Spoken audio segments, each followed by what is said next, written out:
Hello, everybody, and welcome back to another episode of the Flagrant Talk Sports Podcast. It's me, Isaiah, joined by my favorite co-host, Mr. Moses Firmino. What's going on, everybody? And after some time, Mo and I kicking out some solo vids, we're back, and we're better than ever. We wanted to wait. We obviously did our draft live stream, but we wanted to see all the big moves kind of fall before we touched on NBA free agency. Most of those big moves are done. Obviously, there's still some guys. Lauri Markkanen could be traded. We still have guys like Saddiq Bey in free agency. But for the most part, it's pretty calm. So we figure now is a perfect time to give some winners and losers of this 2024 NBA offseason. So we're lumping the draft and free agency into this vid. Mo, how we feeling, dude? We excited? Super excited. Lots of changes, lots of dynamic changes around the NBA that I'm excited to talk about and look forward to seeing them on the court this year. I'm gonna save my thoughts for as we talk about these teams. But perfect.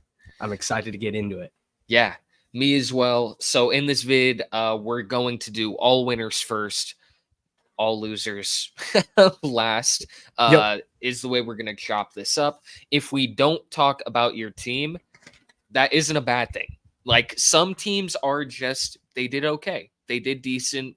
They didn't lean one way or the other. But in this, we tried to highlight, okay, these are winners definitively and losers definitively, and then keeping them in those categories. With all that out of the way, Mo, get us started with your first winner of this NBA offseason.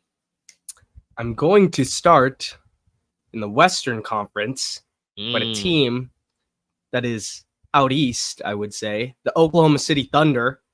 With a massive offseason, trading for Alex Caruso, getting rid of Josh Giddey after last season's. A lot of stuff going on outside of basketball that, if I was a general manager, owner of the team, I wouldn't really want to deal with. So I think it was a win for both teams, that trade. Bulls getting potentially a point guard. Lonzo is still injured, could potentially come back this season, but they're going to need a point guard. Josh Giddey can do that. Maybe gets extended there because I think that was one of the main reasons the Thunder got rid of him was there was no room for an extension. This team is going to get really expensive here in the next few years. So just offloading that worry is a big move there. Re-signing Isaiah Joe and Aaron Wiggins as well, bringing back two key role guys for them. Shooters, defensive, got it all. And the one that, I think a lot of people were shocked by the price tag, but I think it's really valid and worth it for them is Isaiah Hartenstein coming over from New York. They could now they have the option to run Chet at the 4, him at the 5. They can have Chet at the 5, have him coming off the bench. There's just a lot of versatility now that they didn't have last year that I'm excited to see what it looks like over there in OKC. But that's what I got for my winner for them. Yeah, this is, to me, going along with you, arguably the biggest winner of this offseason to me. I cannot stress enough how much I love their moves. Retaining Isaiah Joe and Aaron Wiggins, as you said, two very important rotational pieces who you bring back on multi-year deals. And it's pretty cheap. As far as NBA contracts go, Isaiah Joe is a sniper. That's what he brings you. Aaron Wiggins, what a great value pick that they spent on him, and he has developed into this really important piece for them. So I love retaining those guys. As we said, the last time we did an NBA vid, Giddey had gotten traded for Caruso like an hour beforehand, and immediately that is a massive win for the Thunder. You could not play Giddey in the playoffs. He was that big of a defensive liability. So what do? You trade for one of the only I use elite, not a lot. Obviously, it's for the elite. Alex Caruso is an elite defender who you just added to your roster. Isaiah Hartenstein addresses their biggest weakness last season too, which was, hey, we don't have the big man help outside of Chet. We're totally lacking. And I understand, as you said, the price tag is high. It was going to take a lot to lure him out of New York because he really thrived there.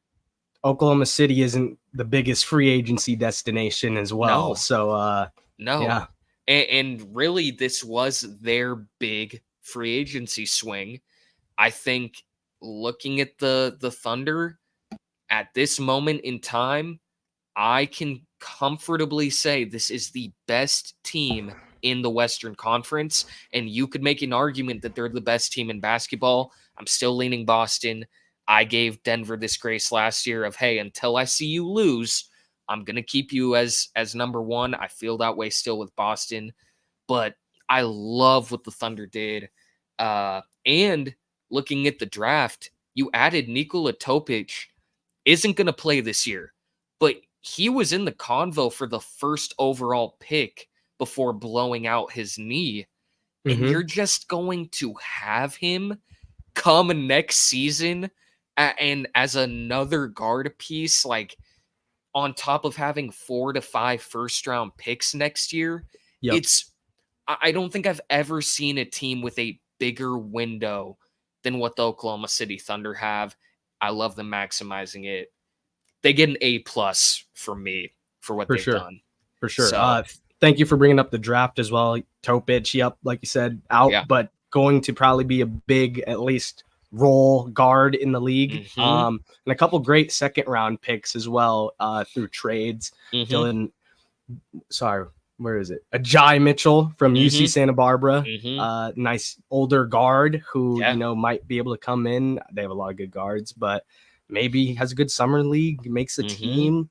And then the guy out of Weber State, Dylan Jones, who I love that pickup. Obviously biased as an Eastern kid, but dude, this team is like your window statement is I agree with that. Their window right now is it's huge. It's insane. It's ridiculous. Like most of these teams, you feel like, hey, we have a 2 to 3 year window.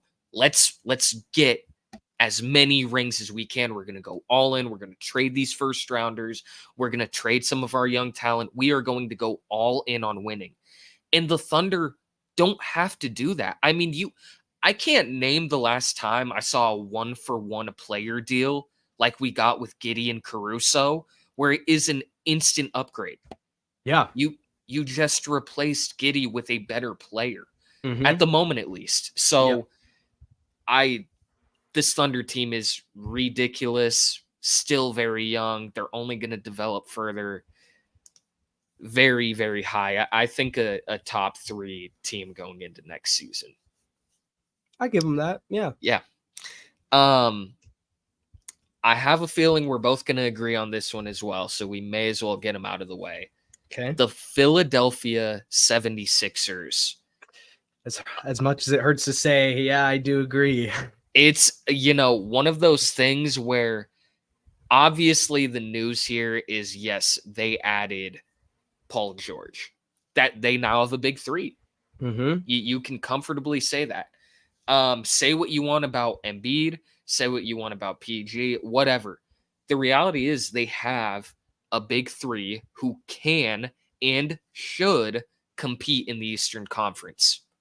Like, this is a really, really, really big season for Embiid, and I'm not saying this in a slandering way. I'm saying this in a, okay, no excuses, man. It's time.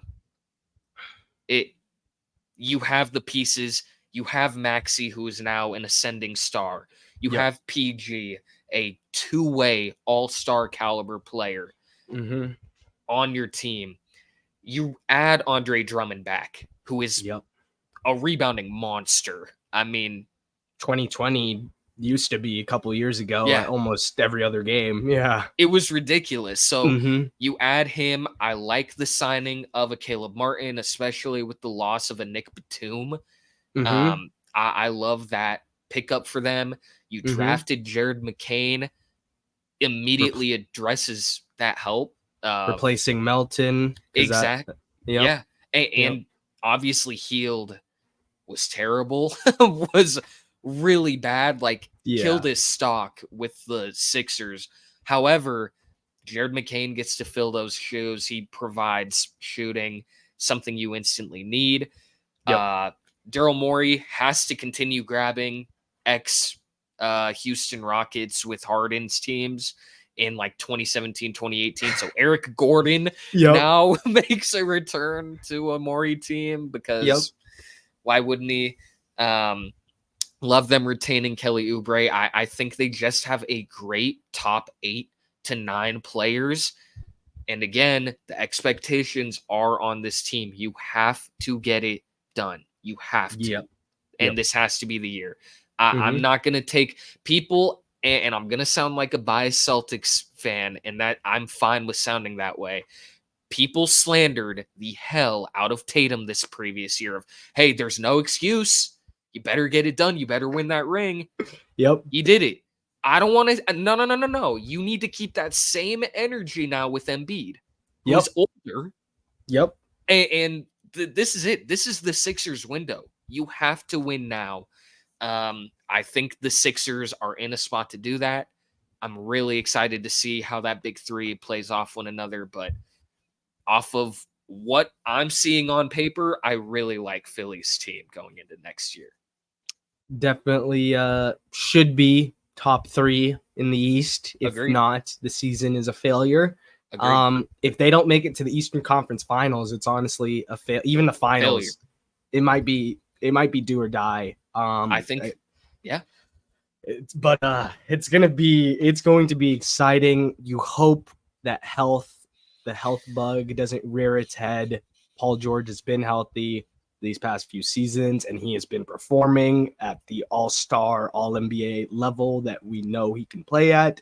If Embiid can come back healthy after his stretch of knee injuries and all that, this team is going to be very dangerous. Definitely a favorite to do some damage. And I agree with everything that you brought up. Yeah, I think this is it. You could argue too that this is the best roster we have had in Philly during the Embiid era. I get the Simmons, Butler, Redick, Embiid team is definitely up there. And you could argue that, and I wouldn't disagree. I think this is right up there, though. I mean, and as mean as this is going to sound, the loss of Tobias Harris is a positive alone. I like seeing Sixers fans react to having to watch Tobias Harris play basketball last year was tough. So by default, losing him is a win, but then replacing him with PG, I mean, that's amazing. So for sure. We'll see. Like you said, I agree. If you don't make conference finals with this team, though, at a minimum, failure of a year. So, yeah. All right. Sticking in the East. Let's jump over to New York. The New York Knicks. Love it. With a huge offseason. Starting it off with a trade that I did not see anywhere prior to it happening. McCall Bridges coming over from Brooklyn, getting them some 3-and-D, which is needed. Re-signing OG was big for them as well. This team, man, I don't know if they're going to keep Brunson and Randall. I think now they kind of have their solidified starting 5. Jesus. A couple big losses, obviously Hartenstein, but I think this team has a direction, has a we're in the East, man. Like we got a shot to really knock down Celtics, knock down the 76ers. I think that's what the Knicks are going for. And with the moves that they made, I think they are right there to achieve that goal. But yeah, I had the Knicks as well. Again, I think what's so interesting about this Knicks team is it reminds me of, ironically enough, Daryl Morey's Rockets with Harden and CP3 and teams like that. The small ball they played to counter Golden State. Morey crafted a team that was built to dethrone the best team in basketball. And they were a Chris Paul ankle injury away to doing that, in my opinion. I feel this with the Knicks in the way that they are built to play Boston. Like, those wings that you have that you can rotate through defensively on Tatum and Brown with OG and Bridges. Oh my goodness. Like that. Scary. It's scary. Brunson, obviously an all-star in this league, a fringe now top 10 player in this league, like really came into his own. DiVincenzo, I'm curious to see, he's coming off of a career year. Last year was insane. If he can play at that level again, the sky's the limit. I still think Randall is the big glaring question mark, though. Like, 100%. He has to be healthy. If he's playing at an all-star level, that only furthers the ceiling that this Knicks team has. I also think there's a world he is kind of the odd man out because it is this Nova Knicks team. Yeah. Where I could see him being like, okay, I gotta earn my keep a little bit. Like, yes, he's a multiple-time all-star. I'm not saying he's not good, but I gotta prove that I can fit in with these guys. Like, I can play alongside them, that I can step up. I think they have that. And they also had a really solid draft. I keep forgetting the draft portion, but getting Tyler Kolek in the second round, trading for him, huge. Massive. Huge. Yeah, man. Yeah. We all during our live stream, like the Knicks with their 2 first-round picks, we had talked about how Kolek is like, again, a more veteran guard. You can put him in, and ideally, you don't have to play him. In a perfect world, he can sit there at the end of the bench and kind of grow and develop, get accustomed to being an NBA player. However, if you got to call upon someone, at least it's this veteran guard out of Marquette who is a winner, who does a little bit of everything, who's a great distributor. Like, he fits perfectly into this Knicks team. So I totally agree with you, man. I love the offseason the Knicks have had. 100%. On the flip side of this, ironically enough, I'll get to a shorter winner, but a winner I want to touch on. It's the Brooklyn Nets. Yeah. And this is strictly because of the Bridges deal. I'll be totally honest. It's that, and they blew it up. It takes a lot to blow things up. I ragged on this team and thought them holding on to Bridges was really stupid. I thought their asking price was impossible. Yeah. And they said, watch this. Here's 4 to 5 first-round picks for Bridges. They basically got the haul that the Jazz got for Rudy Gobert, and a similar, like a similar haul to a Kevin Durant. And I love McCall Bridges. He's not Kevin Durant. So getting this to jumpstart your rebuild, I absolutely love for Brooklyn.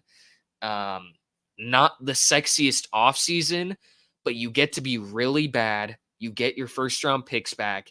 And this next draft is going to be very, very good, obviously led by Cooper Flagg. And you've put yourself in a spot where you could get him. And if that's the case and you get all these first-round picks and everything back, it's a boring offseason. There obviously could be the worst team in basketball this year, but they blew it up and they got a great haul. So I've gotta give the Nets a little credit. They weren't on my list, but I 100% agree. Getting those picks back, Yeah. kind of hitting the reset button, which was needed for them, and Totally. see if they can hit on a couple draft picks. Yeah, that's the big key now, because you have the assets. Yep. You gotta hit with them. So Yep. I'm rooting for Brooklyn. I hope they can get this rebuild rolling. It's been tough. For sure, man. Yeah. On to my next winner, the San Antonio Spurs. Absolutely. Had one of the best drafts, if not the best draft, I think, getting Stephon Castle out of UConn. Getting Harrison Ingram, a guy that I really liked in the second round. You did. That was your guy. Yeah. And then also getting Chris Paul, signing him to a 1 year. Wemby learning from one of the greatest pick and roll guards to ever play the game. I'm excited to see that. Finagling Harrison Barnes after the Kings traded for DeMar DeRozan. I think that's a really solid pickup for them. Veteran 3-and-D guy who has a ring. So I think the Spurs had a sleepy good offseason, one of the best drafts in the NBA. And when you have Wemby, you gotta start putting pieces around him, and they did that this offseason. So I really like it. I had the Spurs as well. I totally agree with everything you said. This is perfect because I know they have entertained Lauri Markkanen. I know that they entertained a Trae Young. Like, they have been kind of weighing their options, because when you have a player like Wembanyama, you have to. I mean, I get it's his second year, but it doesn't matter when you're this good. However, this is perfect. You add a Chris Paul and a Harrison Barnes. You bring some vets into that locker room who can help teach some of these guys. Stephon Castle, you hope, can be your franchise point guard. There's fewer players who you could benefit learning from more than a Chris Paul. That is incredible. So adding him, I mean, just the basketball knowledge that you get from Pops and CP3 to just soak in and learn being in that locker room. I would kill to be a fly on the wall listening to all of the experiences and things that they have. So I love the Spurs team, and I think this year I'm okay with them not being a playoff team again. The West is ridiculous. So I think it's pretty rational to expect them not to make it. But after one more draft, in particular, a world where they somehow could land Cooper Flag, all of a sudden you're looking at the Spurs right up there with the best young teams in basketball. So I agree with you, man. I really like the future that this Spurs team has. Yeah, it's bright. Yeah. It is bright. It is very bright. I've got this other team, and I have a feeling we were probably going to talk about them as well. Let me find them. Okay, there we go. It's the Sacramento Kings. Sacramento Kings. They retained Malik Monk. Off rip, I was surprised. I assumed he was going to go because the way that money works now in the NBA, I think the maximum that they could have offered him was like 17 million. And we were texting about it beforehand, but I assumed a team like Detroit or a bottom feeder would come in and be like, hey, we'll give you 25 million a year to come here and be a leading scorer on a team. Him returning with Fox and Sabonis is massive. But the big trade, DeMar DeRozan, again, I personally would not call the Kings a legitimate contender. I think in order to do that, you have to be a top 3 to 5 team.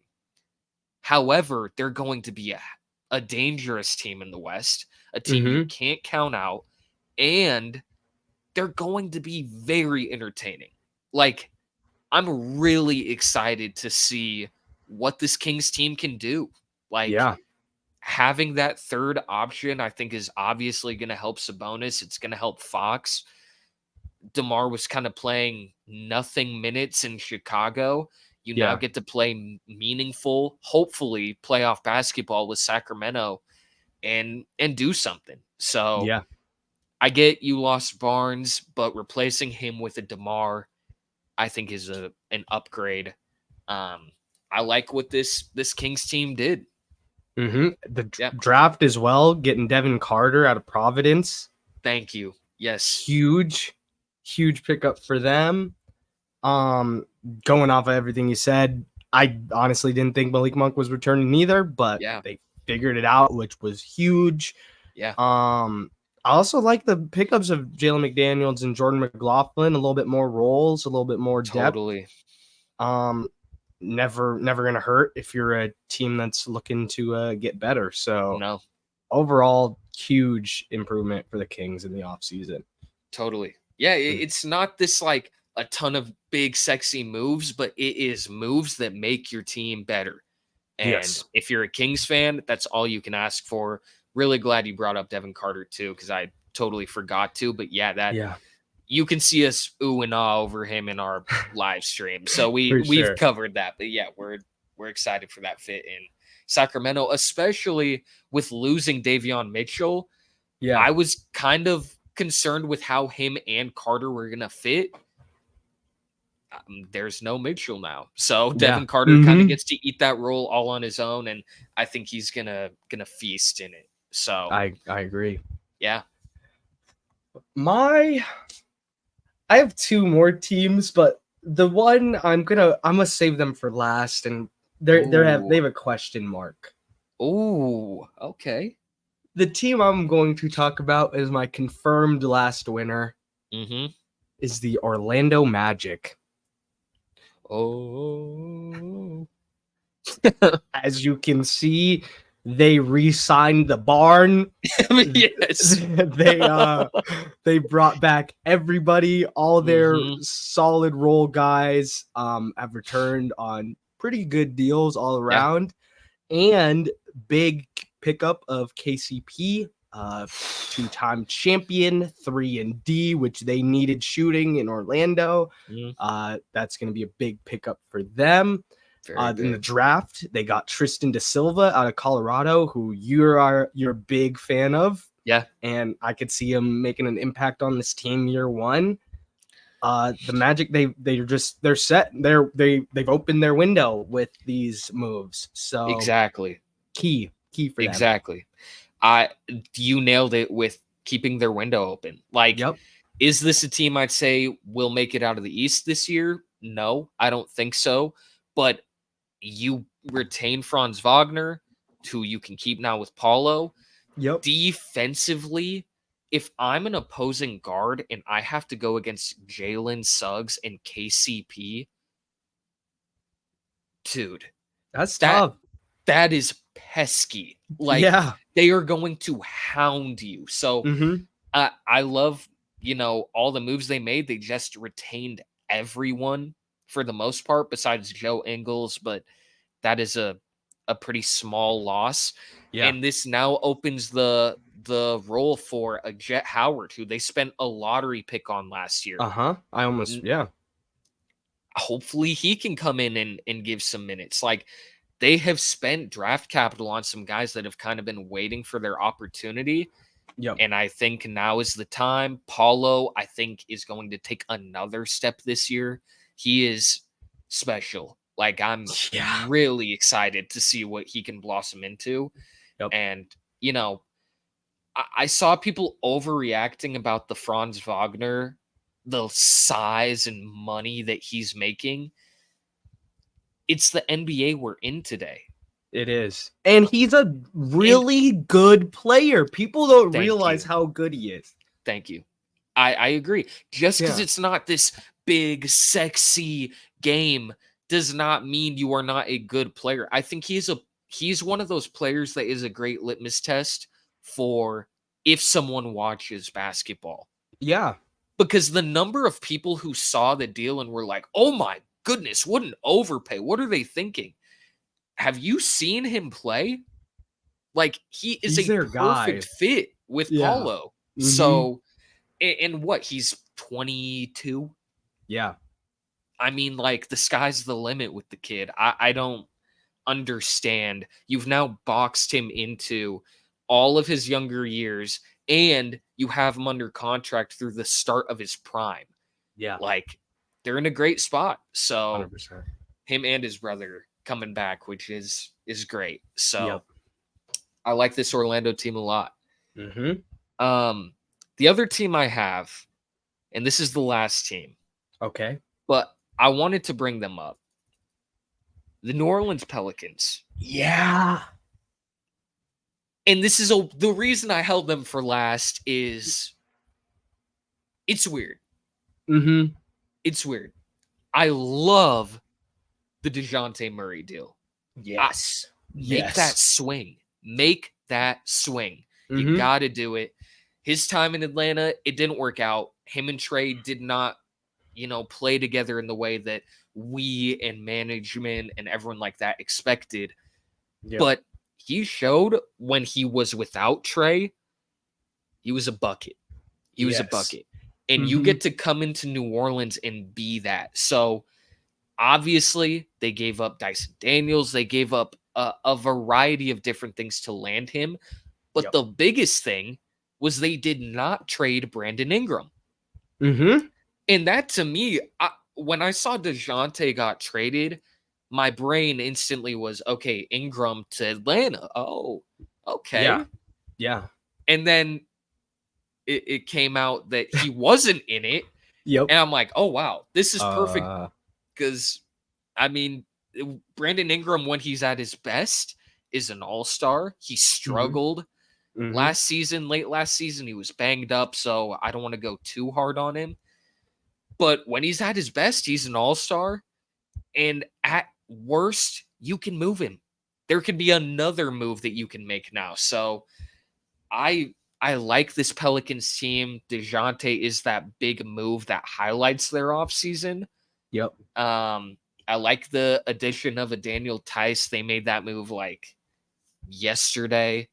Celtics legend, by the way. Yep. Yep. But yeah, we'll see. All of this is impendent on Zion and his health. So Yes. Yes. we'll see. I wanted to include the Pels as like a minor little shout out though. That's exactly how I feel about this team. I feel like it's Oh, kind of similar, kind of different. The Dallas Mavericks, yeah.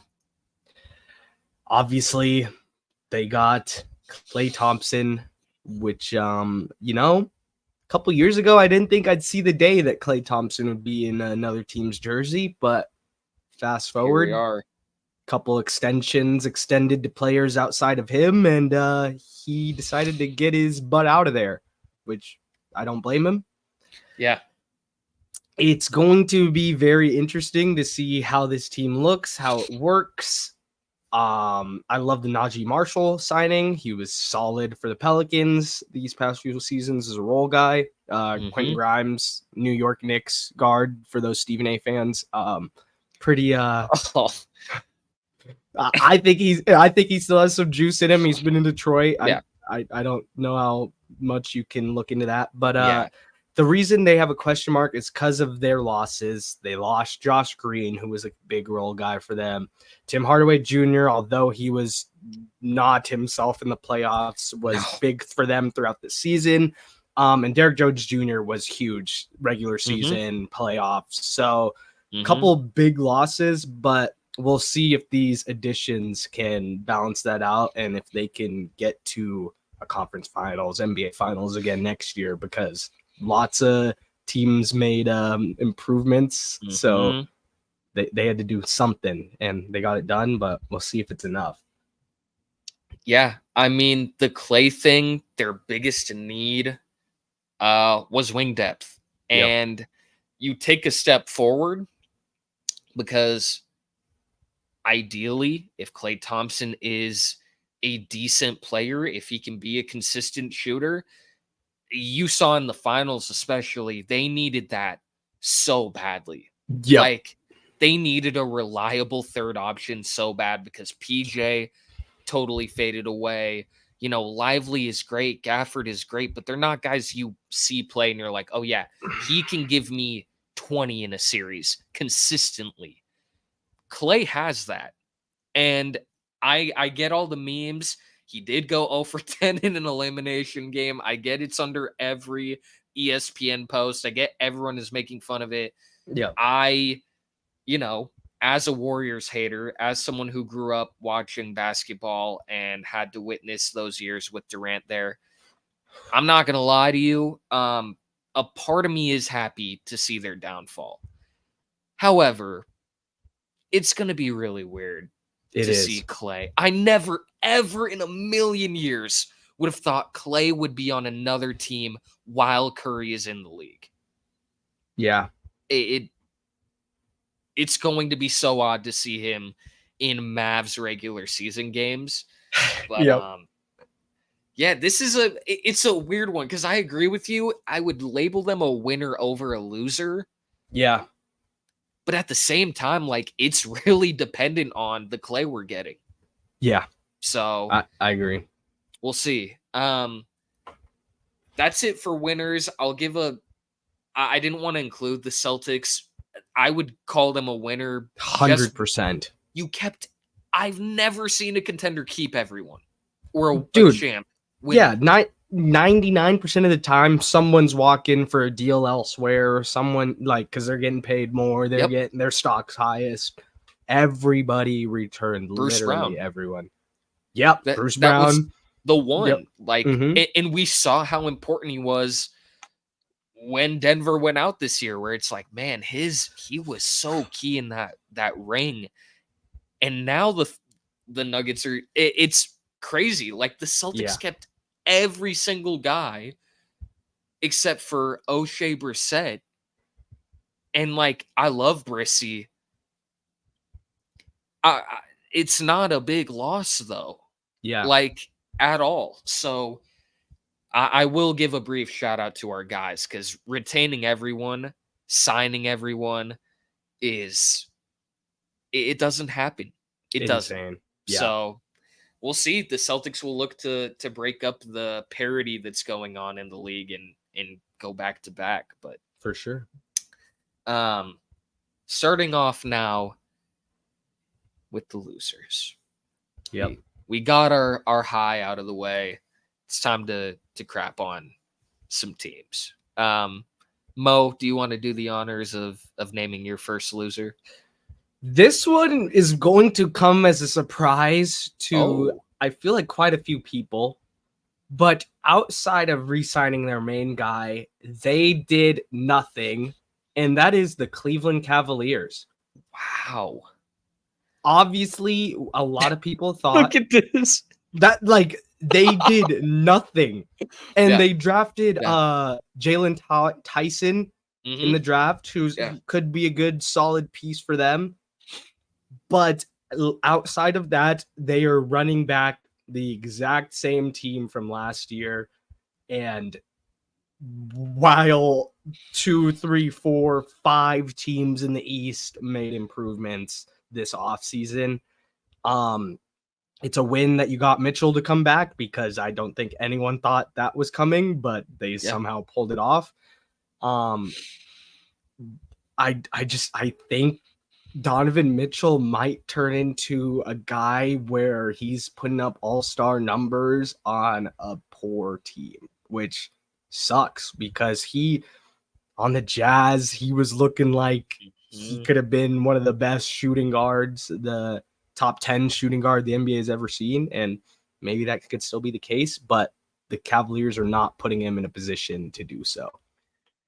Yeah, I didn't have the Cavs. I had them as a nothing. Yeah. Because look, all you have to do is take a look at this. Yeah. They did nothing. They drafted Jalen Tyson, who I'm high on. I liked him out of Cal. We spent some time talking about him, but he's not a as a rookie, a needle mover to me. I think, the Cavs to me have become my Ben Simmons in a way where at some point you have to accept a team, you have to accept a player for who they are. And the Cavs aren't a bad team, they're a playoff team. Yep. Will they ever win a ring with this team? No. I'm just going to say no. And if I'm proven wrong, I'm proven wrong. Yeah.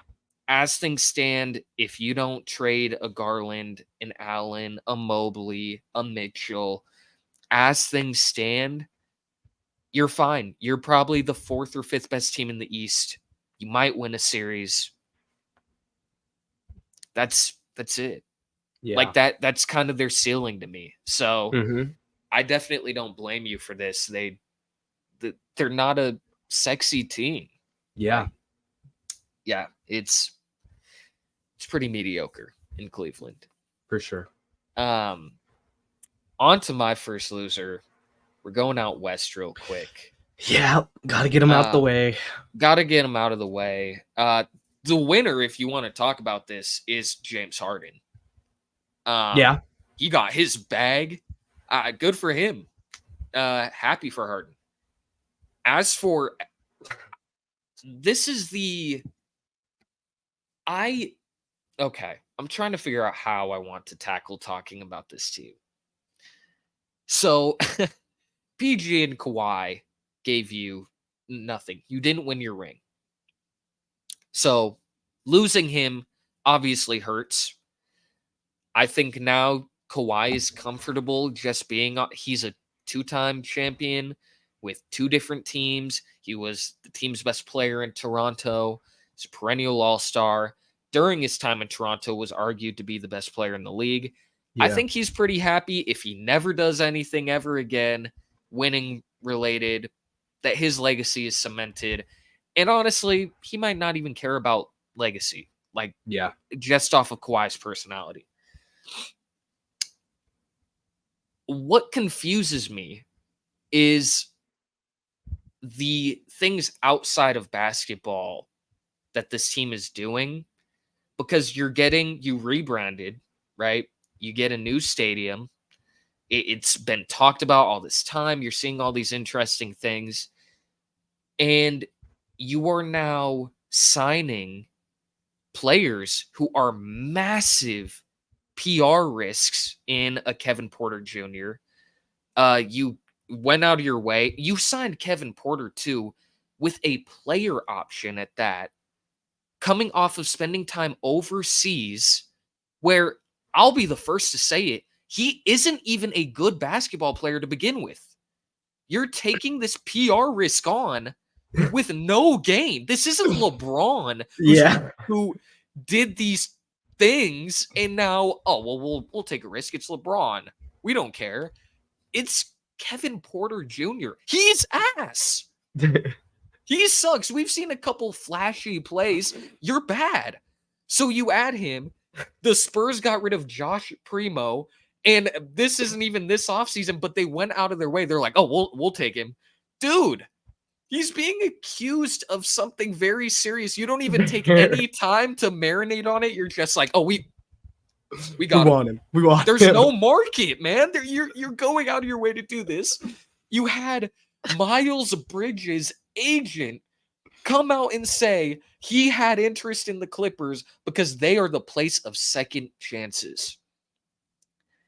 I would think the place of second chances was cool if we're talking about a Westbrook, of a Derrick Rose after he blows his knee out. If you're bringing in these guys who were once great and they kind of fall off and it's basketball related and you think you could squeeze a little bit more out of them. James Harden, too, you could label in there. Yep. But you're bringing in, for lack of a better term, assholes. And you want to talk about, making this team interesting, having fans come to support your new stadium. And not only did you get worse as a team, you make these signings where all I can do is scratch my head and wonder, what are what are we doing? Yeah. So I think the Clippers across the board are screwed. Might be the biggest loser. Yeah. I would label them the biggest loser, honestly, comfortably, because this team is nothing. This team is terrible. And then you add these guys to your team who are massive PR risks. And so then you're swaying people who go, I don't really care about the Clippers, turning into, oh, I want to see them fail. Yeah. I'm not going to go to a Clippers game. I don't want to support this. Like, I just cannot fathom what the hell the Clippers are thinking. And they are screwed, man. Like, at least their fan wall is going to be sick and active, and you won't have to get out of your seat as much. And like, all that stuff's lit. That's awesome. Yeah, that's great. Awesome. But maybe you should focus on the team that you're putting out there in front of these people who are paying hundreds of dollars to watch. And but nah, whatever works. Whatever. I mean, they were losers by default because of PG. The way they're moving post that loss, I'm just like, I found it hilarious when I got the alert instantly. Harden signs it was what, like 2 years, 70 mil. You're like, damn. I mean, there was probably nowhere else for him to go. Mm-hmm. You know, PG is leaving. Also, real quick, I want to get off this team. The fact that they released a statement that they were parting ways with Paul George, I've never seen in my life. I miss that. They put out one about, like, we wish him the best. Things didn't pan out. Like, it was a full thing that their social media put out. And I've never seen that before. Normally, it's just a thank you for... Like, if the Warriors tweeted, like, thank you to Chris Paul, cool. That's totally normal. But they put out that statement before PG even signed. And it was like, are you trying to, like, take the moment from him a little bit? Like, it feels like there's other intentions with it. So there's my biggest loser. It's the Clippers. But yeah. I'm gonna stay in the West. Love it. You brought up Bruce Brown. Oh man. I'm going the Nuggets are in a little bit of a pickle. Agreed. They now lose KCP, who was vital to winning a ring for them. Was Reggie Jackson on that team? He was. Reggie Jackson as well. Now gone. And I don't think Dario Saric and Deron Holmes. Yeah. I don't think those two additions, guys who play the same position, I believe, are going to make up for losing a guard and a wing. While the Mavericks got better, Thunder got a lot better. You guys are... What were you gonna say? I was just gonna say the Grizzlies are coming back. Grizzlies are coming back. I was gonna put this team in my winners, but I didn't think there's still... The Blazers made some moves and had a really good draft. Totally. The West is really... So I mean, it's been that league between the West and the East that has everyone thought, oh, they're ridiculous. This offseason added to that, and the Nuggets are slowly falling from the best team in basketball, the team to beat, to they're a contender, but they're on the lower end of content. Like, it's crazy to say, because you still have Jokic, you still have Jamal Murray, you still have MPJ, you still kind of have the core guys, you still have Aaron Gordon, but it's starting to get a little bit into some scary waters if I'm a Nuggets fan and management. I know that Jokic and Murray are under contract for a few more years, but it's starting to get a little worrying for sure. Mo, you beat me to it. I had Denver as well. And I don't want to say it's ring the alarm, panic, they're not going to win another one, it's over. I don't think it's that, because you have the best player in basketball. You have Jamal Murray, MPJ, Aaron Gordon, as you said. Yep. But from that title team, you've now lost Bruce Brown, you lost Jeff Green, you lost Reggie Jackson, and you've lost KCP. Like, KCP and Bruce Brown in back-to-back years off your ring, That's brutal. brutal. And Yeah. it's part of the CBA, the new CBA, where I feel sort of some type of way about it. I understand penalizing teams. All of this is Kevin Durant's fault.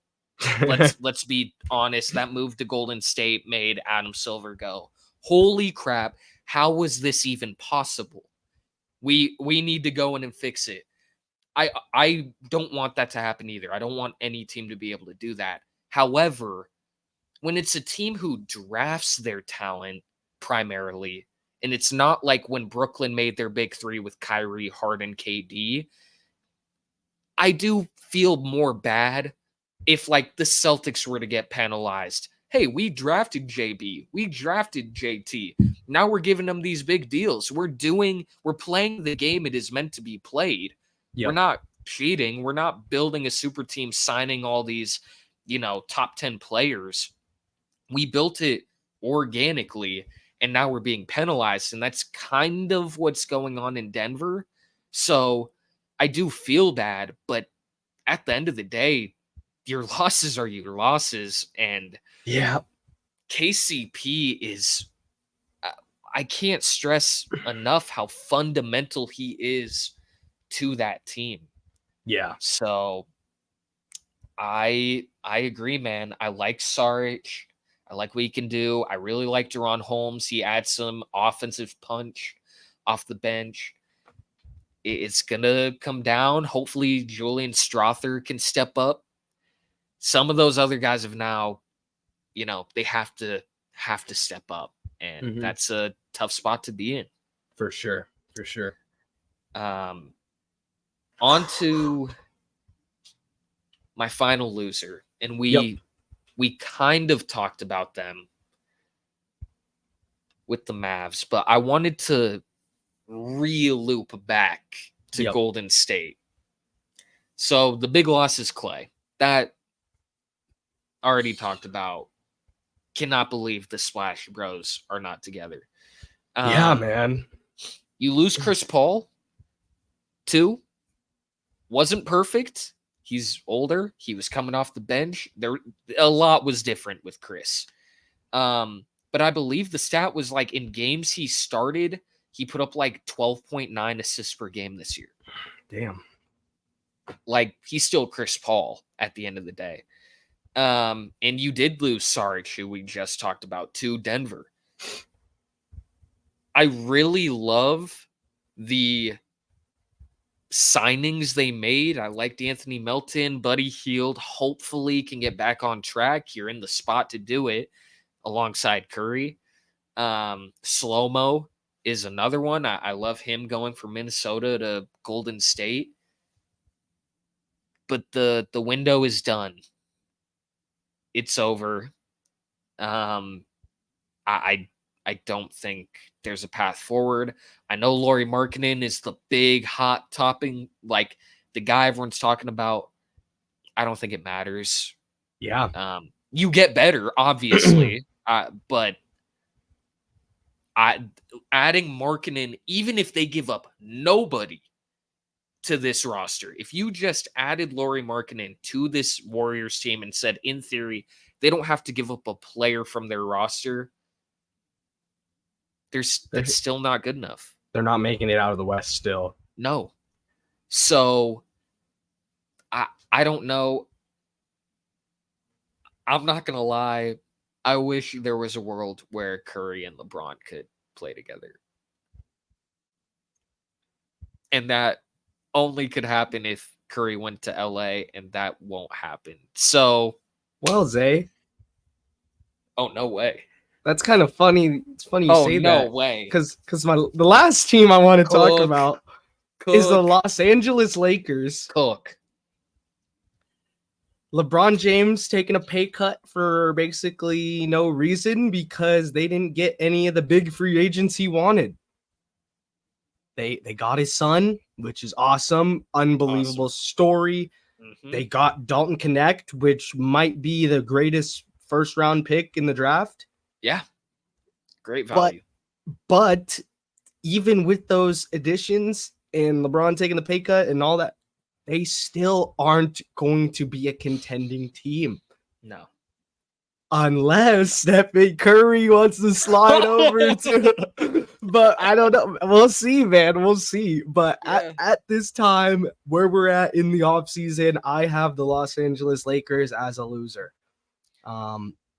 It's I just they got better, but it's still yet to be seen. So we don't know how much better. I would bet on it not being good enough to make it I don't even think to a conference finals. Like this team they're the exact same basically, and another year older. So yeah, and lumping into this offseason too, the big one is JJ Redick.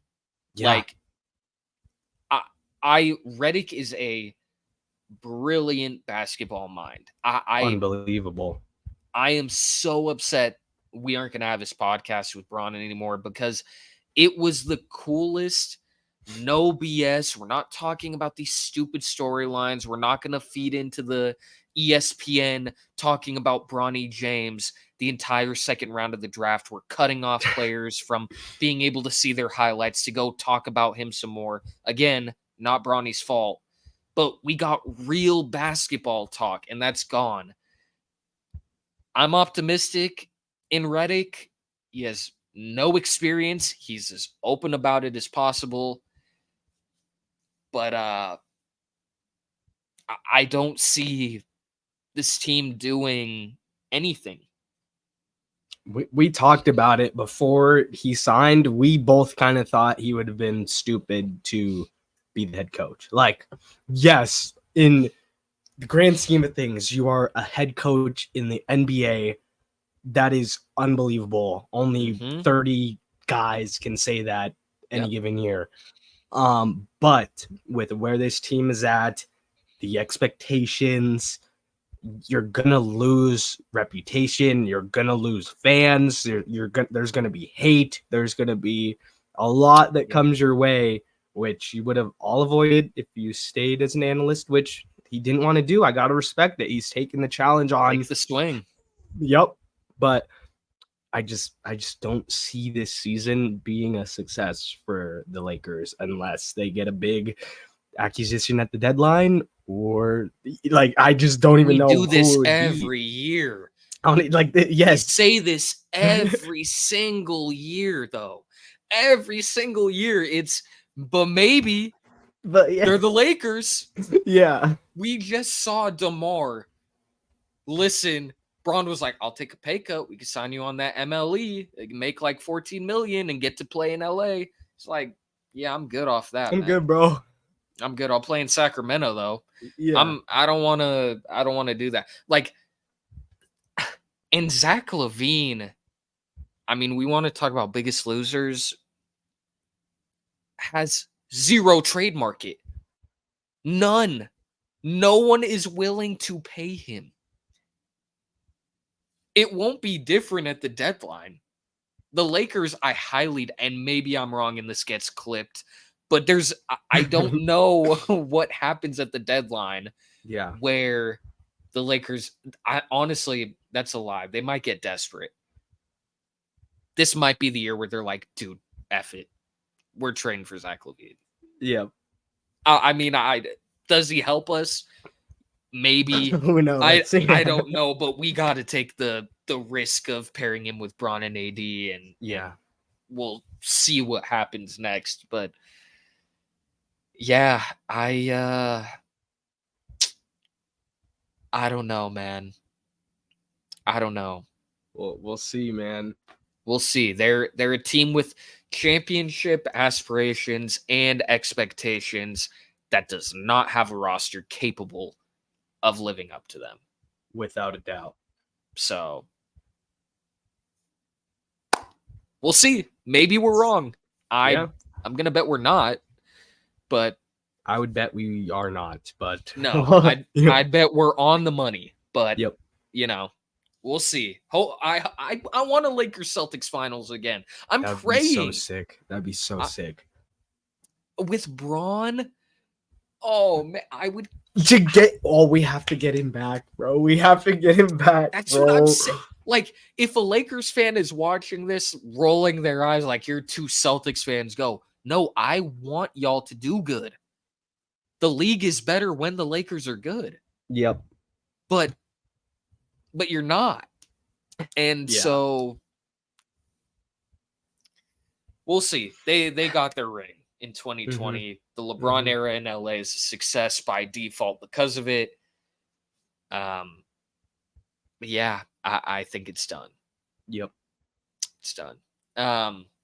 With all that being said, is there anyone else you wanna hate on real quick? I think that's all I got. I think so too. Mm-hmm. Yeah. Got all mine. Well, with that love and hate out of the way, we know what time. Well, we got to take the losers thing off when we're sitting there. Yeah, that's crazy. That's crazy. That is crazy. That's gonna be a meme, bro. That's terrible. That's free ammo. But before we sign off, we know what time it is. Song of the pod. Mo, what do you got for the people? Another song that I somehow missed I missed this entire album. I listened to the original before it was remade, but I didn't know there was a remake. Ada Vista by Childish Gambino. The song is the one I am talking about. There's no way. No, go ahead. I heard it for the first time the other day, and I was like, I don't know where this has been in my life. I love this song. I missed some new Childish, so it felt good to hear him again. If you haven't listened to it, go check it out. Well, hilariously enough, mine is a Gambino song as well. It's Lithonia, which he premiered off of what will be his new album. Apparently, we're gonna have Yeet on there. We'll have Chloe. We'll have his son was listed, so we'll see that. But I'm excited for some new Gambino. Can't 100%. Be mad at it. So perfect in the summertime. He fits the summer. Has to. So, and Awaken My Love is like that is my winter album. I don't know why it's the winter one, but I love listening to that album.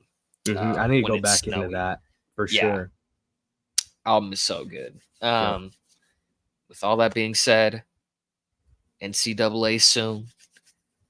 We're close. Soon. Yo, if anyone, has for some reason you're still tuned into this, and want to hear us talk about NCAA, drop your gamer tags if it's Xbox, PlayStation, whatever, so we can add y'all. Because Mo, I think I know what my first team is going to be for my rebuild.